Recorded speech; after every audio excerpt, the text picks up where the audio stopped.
When I refused to let my husband's sister borrow my car, she spread a lie that I had hit her child. Furious, my husband snapped, "Just apologize to keep the peace." Instead, I called someone. The next morning, she opened her door and nearly fainted when she saw who was standing there. I'm 41, living in Charlotte, North Carolina. Married to my husband Mark for going on 9 years. No kids, just me and him. We both work full-time and for the most part, things are okay. But the one constant problem in our marriage? His sister, Becca. Becca is the kind of person who thinks everyone owes her something. She's always asking for favors, and she never gives anything back. She borrows stuff and either breaks it or loses it, and somehow it's never her fault. She doesn't say thank you. She doesn't apologize. She just keeps taking. This all started because she wanted to borrow my car. It was a Thursday afternoon. I was at work when I got a text from Becca. "Hey. Can I borrow your car this weekend? Mine's in the shop, and the kids are driving me crazy." I told them we'd go to Carowinds. I didn't even hesitate. I said no. I need my car. I use it to get to work. I use it to run errands. And frankly, I don't trust Becca behind the wheel of anything I own. The last time I lent her something, it was my lawnmower, and she returned it with a cracked blade and no explanation. Plus, I know how she treats her own stuff. She's constantly in and out of repair shops because she drives like the road belongs to her. So I texted back, "Sorry, can't. I need it for work and can't risk it." She replied, "Ugh, okay. Worth a shot," with a laughing emoji. That was it. Or so I thought. Sunday night, I came home from the grocery store. The second I walked through the door, my phone started going off. Text after text. Missed calls. Voicemails. All from people I knew. Friends. Neighbors. Even a couple of people I barely talked to. "Hey, is everything okay with Becca's kid? Did something happen in your driveway? I can't believe she's being so calm about it." I'm standing in my kitchen, staring at my phone, trying to figure out what the hell everyone is talking about. I hadn't seen Becca or her kid in days. Finally, I called her. She picked up right away, sounding completely casual, like we were old friends just chatting. I asked her flat out, "Why is everyone asking if something happened with your kid? Did you tell people I hit him?" And she goes, "Oh, yeah, well, kinda. But it's not a big deal." I didn't want to make a whole thing of it. I was silent for a second because I honestly thought I must have misheard her. "You said what?" She laughed. Laughed. And then said, "Relax. I just mentioned you kinda bumped him with your car the other day. He's fine. Just a little bruise." I wasn't going to say anything, but people asked why he wasn't feeling good today. Let me repeat, I had not seen this child in over a week. I hadn't even left my house the same time as her family in days. But there she was, telling people I'd hit her kid with my car. I told her she needed to clear that up immediately. She just kept brushing me off. "It's not that serious. Don't make it a whole thing." I hung up and told my husband what was going on. Mark was sitting on the couch, halfway watching a football game and halfway scrolling on his phone. I explained everything. I showed him the texts. I told him exactly what Becca said. He looked at me, shrugged, and said, "Just apologize. You know how she is. Let's just keep the peace." I stared at him for a good 30 seconds, waiting for him to realize how insane he sounded. Apologize? For something I didn't do? For an accident that never happened? For a lie she made up and told half the neighborhood? Absolutely not, I said. "Babe, come on," he said. "It's Becca. She's not gonna change. Just say sorry and let her have this one. Let her have this one." That's when I knew I needed to handle this myself. Because if I left it alone, Becca would do what she always does, keep lying, keep stirring up drama, and keep getting away with it. So I made a call. I have a friend named Jenna who works for Child Protective Services. We've been friends since high school, and I trust her more than just about anyone. I didn't call her as a friend, though. I called her as someone who deals with real cases of child abuse and neglect every single day. I asked her a very simple question: if someone is telling people their kid was hit by a car but never reported it, and the kid isn't being checked out, is that something CPS looks into? She didn't even hesitate. Yes. Absolutely. Who's the kid? I told her everything. The fake story. The texts. The fact that I hadn't even been near them. The way Becca was using this lie to make me look like some careless driver who hurt her kid and didn't even apologize. Jenna said, "Okay. I'm opening a welfare check first thing in the morning." That's when I knew things were about to get real. At 9 a.m. on the dot, Becca got a visit. She wasn't expecting it. She thought this was just another little story she could tell to get some sympathy and maybe make me look bad in the process. But CPS doesn't mess around. They showed up at her door with a police officer. They asked to see her son. They asked her to explain the accident she told people about. They took notes. They took photos. They checked her house. They asked why she hadn't taken him to the hospital if he was hurt. They asked why she hadn't filed a report. They asked why no one else had witnessed anything. And Becca? Becca completely fell apart. A neighbor who lives across the street told me the whole scene. Said Becca answered the door in her robe, hair a mess, cup of coffee in hand, looking like she'd just rolled out of bed. 20 minutes later, she was red-faced, stammering, and couldn't get her story straight. And the best part? Her kid was completely fine. Not a mark on him. No bruise. No scratch. Nothing. The officer took her statement. CPS documented everything. And Becca got hit with a citation for making a false report. But that wasn't even the most satisfying part. Because once people in the neighborhood found out CPS had been called to check on Becca's kid, the stories started pouring out. Turns out, this wasn't the first lie Becca had told. Not even close. By noon that same day, my phone started lighting up again. But this time? The messages were different. Why are the police at Becca's house? I just saw CPS there. Is everything okay? Did something happen with her kid for real? It didn't take long before the whole block knew what went down. You don't get a welfare check from CPS with a police escort without people noticing.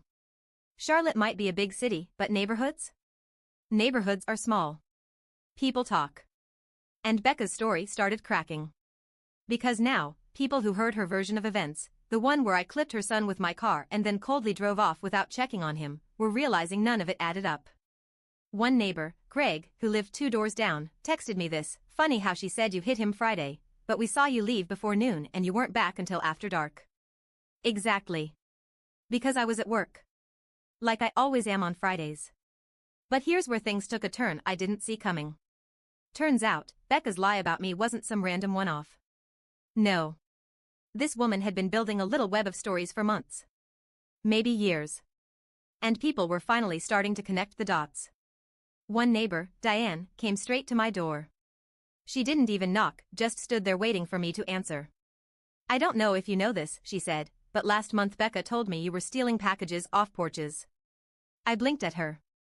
"Excuse me?" "Yeah," Diane said. "She told me to keep an eye out because you'd been having money trouble and were taking deliveries." I stood there, stunned. I hadn't heard a word of that before. Then another text came in. From a different neighbor, Katie. "Did Becca ever tell you that you poisoned her cat?" Because she told me that too. At this point, I didn't know whether to laugh or scream. This woman had been smearing me up and down the street for who knows how long, and I'd been totally unaware. I thought she was just mildly annoying. But no. Becca was on a whole campaign. And apparently, she wasn't as subtle as she thought. What made this even worse was Mark. After the CPS visit, he was quiet. Almost too quiet. He didn't say anything for hours, just sat in the living room on his phone, scrolling and scrolling. Finally, I asked him, "So? Still think I should apologize?" He didn't even look up. Just said, "I didn't think she'd take it this far." That's when I realized something important. Mark knew Becca was like this. He'd just been hoping if we ignored it, she'd get bored and move on. But she didn't. She kept pushing, testing, seeing how much she could get away with. And Mark had been letting her. That night, I found him texting her. I couldn't see the whole conversation, but I caught enough over his shoulder to realize he was telling her to just clear things up and stop making stuff worse. I couldn't believe it. I asked him flat out, "Why are you protecting her?" And all he said was, "She's my sister." That's when I decided I wasn't finished yet. Here's the part that no one saw coming. The next day, I got a call from Jenna. "You're not going to believe this," she said. Apparently, during the CPS visit, Becca had made some offhand comment about how the bruise isn't even that bad anymore, even though her kid didn't have a single mark on him. And CPS? They don't play with that. So they pulled school records. Medical records. Just to double-check.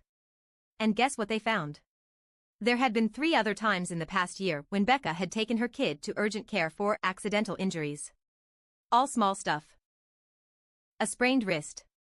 A cut on his forehead. A bruise on his ribs. And every single time, the story was shaky. One of the reports even mentioned the nurse felt concerned about how vague Becca was being. Which meant Becca wasn't just lying about me. She might have been making up stuff about her own kid. Or worse. I didn't even know what to do with that information. Jenna told me CPS was opening a deeper investigation, and it wasn't just about some fake driveway incident anymore. Now they were digging into Becca herself. And the thing is? Becca had no idea I knew. She was still posting on Facebook like nothing happened, dropping passive-aggressive comments about fake friends and jealous people trying to ruin her life. Meanwhile, I was just sitting back, letting the professionals handle it. But the neighborhood wasn't staying quiet. That week, 3 different neighbors came forward with their own stories about Becca. Greg said she accused his wife of scratching her car. Katie said Becca told her someone had been sneaking into her backyard and she thought it was me. Diane said Becca tried to borrow her car once too, and when she said no, Becca stopped talking to her for months. It was like everyone had just been waiting for someone to say out loud what we were all thinking: Becca is a problem. And now that CPS was involved, and now that the cops had been at her door, no one was afraid to speak up anymore. I heard through the grapevine that Becca was shocked people weren't taking her side. She thought everyone would rally around her, but instead, people started pulling away. They stopped inviting her places. They stopped answering her calls. They stopped believing her stories. And Mark? He started getting quiet whenever I brought her up. Like he knew the truth but didn't want to admit it out loud. But the thing is, I wasn't finished. Not yet. I had an idea. Something bigger. Something that would make sure Becca couldn't just crawl out of this and start all over again somewhere else. Because I found out something about her lease agreement and her landlord. And once I put 2 and 2 together, I realized I had the perfect next step. But I'll save that part for later. Want me to keep going? So at this point, Becca was on thin ice. The CPS visit rattled her. Word had spread through the neighborhood. People were backing off. She wasn't getting invited to the usual backyard cookouts or the group chats about block parties anymore. But Becca? She's not the type to just take the L and move on. No. Instead, she doubled down. 3 days after the CPS visit, I woke up to another wave of texts, this time from Mark's family. His mom. His aunt. Even his cousin from Asheville who I barely know. All of them blowing up my phone, asking the same thing. What's going on with Becca? Why did you call CPS on her? She said you're trying to get her kid taken away. And just like that, Becca had changed the narrative. Now she was telling family that I had called CPS out of spite. That I was jealous of her being a mom. That I was trying to ruin her life because I don't have kids of my own. I was speechless. This woman went from lying about me hitting her kid to telling the entire family that I was out here running some kind of personal vendetta to have her child removed from her home. And Mark? Once again, useless. I mean, I get why she'd be upset, he said. I swear I thought I was being punked. You get why she'd be upset. She's dragging my name through the dirt with your entire family. She's lying again. Are you seriously defending her? He didn't answer. At that moment, I realized my husband might love me, but when it came to Becca, he was spineless. The next twist hit me like a brick. That Friday, I came home from work to find a note taped to our front door. It was folded over, and all it said on the outside was, "Thought you should know." Inside was a printout. Not handwritten. A full printout of a long, nasty Facebook post from a private neighborhood group I wasn't even part of. Guess who wrote it? Becca. She had posted this long rant accusing me of harassment. She said I had been spying on her family, calling authorities with false reports, and turning the neighborhood against her out of bitterness. She even claimed I'd been stalking her son. I felt sick. I read the whole thing 3 times to make sure I wasn't imagining it. She named me directly. Tagged me. Told everyone she was seeking legal advice and considering a restraining order. It was beyond anything I thought she was capable of. But here's the thing, Becca thought she was clever. She thought posting that in a private group would protect her. Like the rest of the neighborhood wouldn't tell me. Like people were still on her side. But she was wrong. The note? Someone from that group printed it out and left it on my door anonymously. No name, no return address. Just that simple message, thought you should know. And once I had that evidence, my next step became crystal clear. Now, here's where things really get interesting. Remember how I mentioned her landlord? Well, after all this, I finally decided to dig into her living situation. Becca rents. She's been in the same house for about 2 years. Always bragging about her sweet deal and how she's got a cool landlord who doesn't bother her. But what she never mentioned. Turns out, the owner of her house is a guy named Mr. Patterson. Retired, quiet, and lives about 5 blocks away. I only knew about him because we'd met once at a yard sale. So I reached out. Very casually. Just to ask if he was aware of everything going on at his property. Turns out, he was not. When I told him CPS had been called to the home, and that there had been police involvement, he got real quiet. Then he thanked me and hung up. 2 hours later, Diane texted me. Landlord's at Becca's. He looks pissed. Apparently, he showed up unannounced. Knocked on the door and demanded to inspect the place. Becca wasn't happy, but legally, she couldn't refuse. According to Diane, it turned into a whole scene with shouting, slamming doors, and Becca crying on the porch. But wait. There's more. The following day, I get another text from Diane. Check the county records. I didn't know what she meant at first, but then she sent me the link. Guess who hadn't been paying rent? For 3 months. Becca had been telling people her car was in the shop, and that's why she couldn't get around. Telling people she was tight on cash because of repairs. But in reality? She wasn't paying rent. Just living there, hoping the landlord wouldn't notice. And now? He definitely noticed. Word was spreading fast. The same neighbors Becca had been lying to were now whispering about eviction. About CPS. About the police at her house. Suddenly, Becca wasn't the victim anymore. She was the problem. And honestly? I hadn't even touched my real plan yet.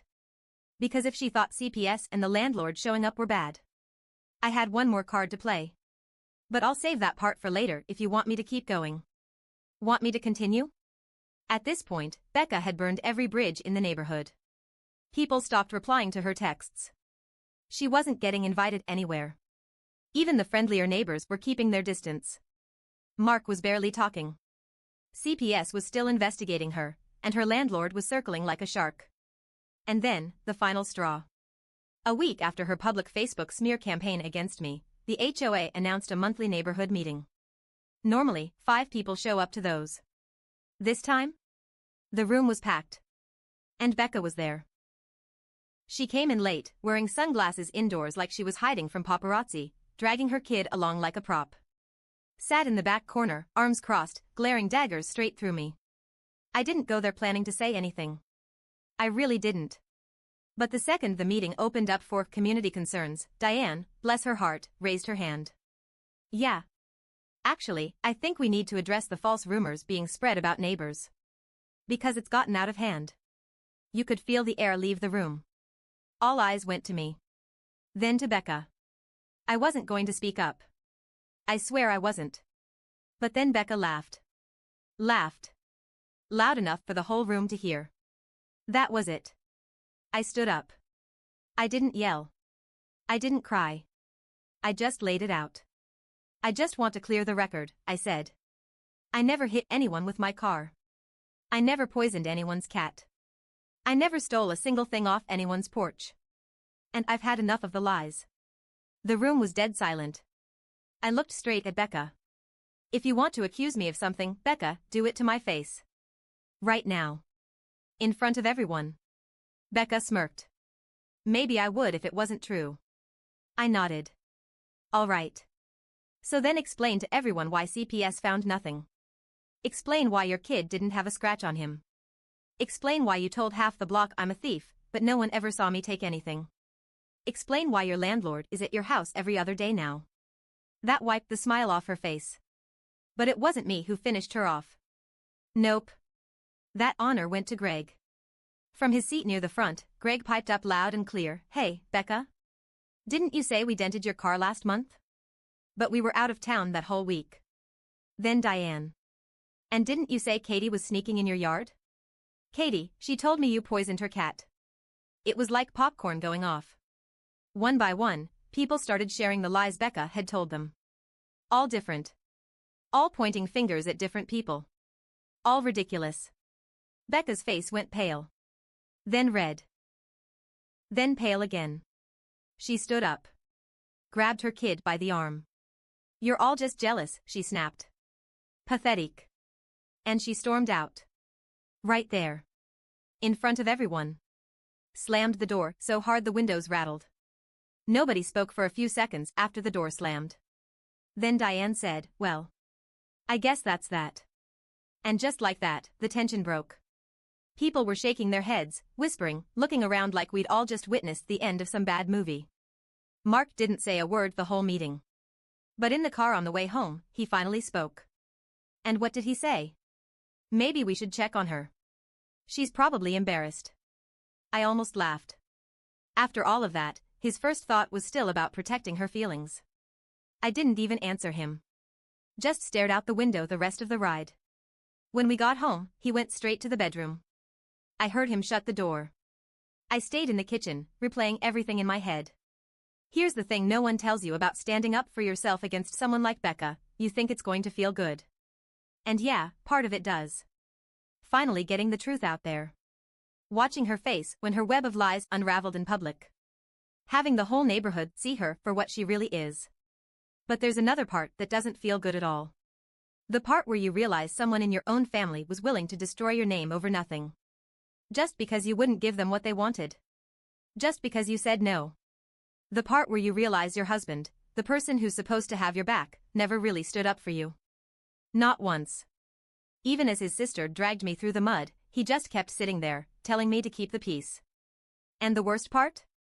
I don't even think Becca thinks she did anything wrong. I think, in her mind, she's the victim of this whole thing. Like we all ganged up on her for no reason. Over the next few days, neighbors kept stopping me on the street. "Glad you spoke up. Sorry we didn't say anything sooner. We've all been dealing with her." And you know what? That part felt good. It felt like I wasn't crazy anymore. Like I wasn't fighting this alone. But things with Mark? Different story. He's been quieter. Distant. I think maybe it finally hit him that Becca's behavior is more than just how she is. And me? I'm thinking real hard about what it means to stay married to someone who watched me get dragged through hell and didn't lift a finger. A week after the meeting, Becca's landlord posted an eviction notice on her door. CPS wrapped up their case and closed it with no action, but the file's still open for monitoring, just in case. Becca moved in with Mark's mom, about 2 towns over. I haven't heard from her since. Mark and I are figuring things out. And me? I drive past her old house every morning on my way to work. The place looks quiet now. Sometimes I wonder if she ever really thought it would work, if she thought she could lie her way through life forever. But the thing about liars? They always get caught. Sooner or later. And when they do, all you have to do is stand up and tell the truth. The rest takes care of itself.